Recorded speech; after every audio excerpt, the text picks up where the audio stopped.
I'm Christopher Ghostknob, paranormal investigator, spiritual medium, and frequent sufferer of athlete's foot. This is the true story of what happened when I flew to Benidorm, got bladdered on Dunbar, and came face to face with a ghostly man in sandals who saved my life.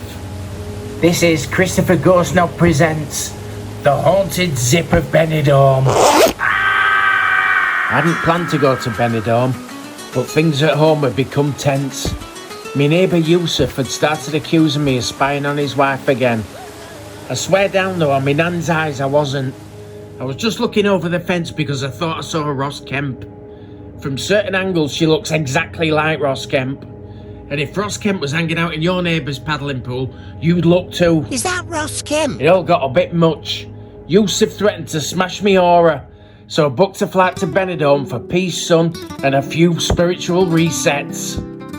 The airport was chaos. There was a child loose in a Hulk costume chasing pensioners through duty free. Someone had abandoned a large trumpet at security. And a man with a Bluetooth headset was loudly pitching a business idea called gravy curry. I needed grounding, so I went to the Terminal 3 bar, the Lion and Antelope. I ordered the ultimate burger, 2 prime British beef burgers topped with back bacon, cheddar cheese, sliced tomato and lettuce, all served with chips. It was a stack of meat so big it briefly altered my blood pressure. Oh, and 6 pints of Dunbar, 1 for each chakra. Balance was restored. By the time they announced my gate, I was spiritually realigned and physically lopsided. By the time the plane was ready, I wasn't drunk, but my bladder had developed sentience.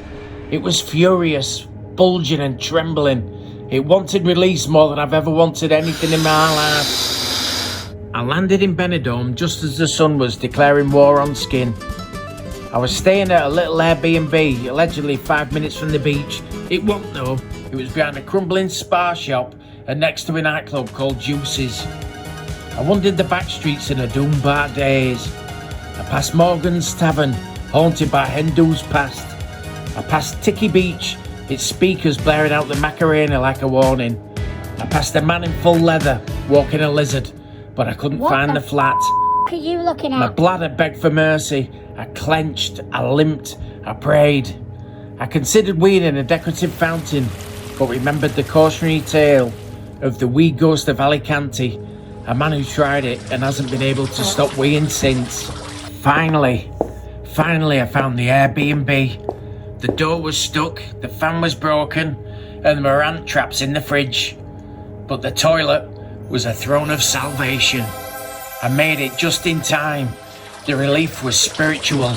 I stood there breathing, blessed and empty, and then I reached for my zip. Now I don't know if it was the heat, the cheap metal, or the sheer force of Dunbar that did it, but as I zipped up, I trapped it. Not that one, or that one, or that one, but that one. I trapped it in the zip. Not lightly, not gently, not with room for negotiation. It was stuck tightly, half in, half out, suspended in purgatory, like a sausage trying to escape a letterbox. I whimpered, I gasped, I tried to unzip it, pulled. Pain! I was now a prisoner in a foreign land, zipped, zapped, and completely knackered. The heat was rising. There was no water, no food, no San Miguel, just me and the trap tip. I couldn't leave the flat, not like that. Me jeans were halfway down, my dignity had packed its bags. My phone had slipped out my pocket and straight into the loo. I was dehydrated, shirtless, zipped in place, and hallucinating. Is that Ross Kemp? And that's when I saw him. He drifted in through steam, tanned, oily, wearing a sarong and aviators. He hovered above the toilet and spoke in a voice soaked in sangria. Greetings. My name is Senor King, but you may call me Juan, the ghost of Poolside Fast. Apparently he drowned in 1993 after challenging a stag do to a sangria chugging contest. No one noticed he'd passed out in jacuzzi. He's been haunting Benidorm ever since. helping the overheated and the overzipped. Juan looked at me with tender pity. He placed his ghostly hand on my waistband. See, barley blood, free the trapped whistle. And just like that, the zip slipped. My skin was free. I collapsed to the floor in a puddle of gratitude. Juan hovered beside the toilet, his sarong fluttering like a ghostly flag of freedom. You saved me. Many men come to Benidorm for release, but not all are brave enough to suffer for it. But why me, I said. Because your zip sings the song of the cursed, and I heard it through the drain pipes. But will I ever be the same, I cried. Who will be? Slightly off-center, but wiser. He floated to the window, gazing out over the sticky nightlife of Benidorm. One day you too may be called upon to unzip another. Pass it on. But nothing in life or death comes without a cost. Juan leant over and whispered. And now, I must take a token. And from the wound he took a sliver, just a shred, a symbolic snack. He placed it inside a tiny flip-flop pendant and hung it round his neck. I was too stunned to argue, too relieved to care.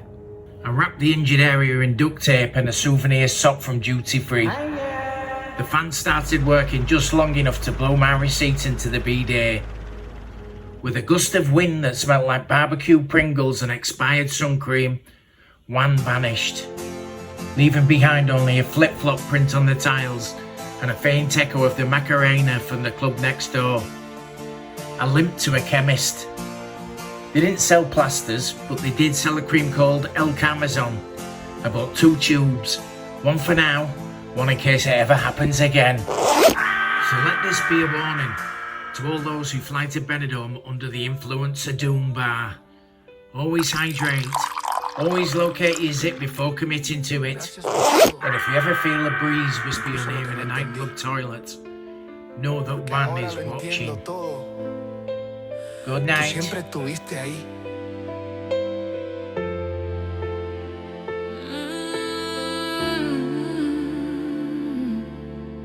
Gracias por cada silencio, porque ahí me hablaste más fuerte. Gracias por cada caída, porque me hiciste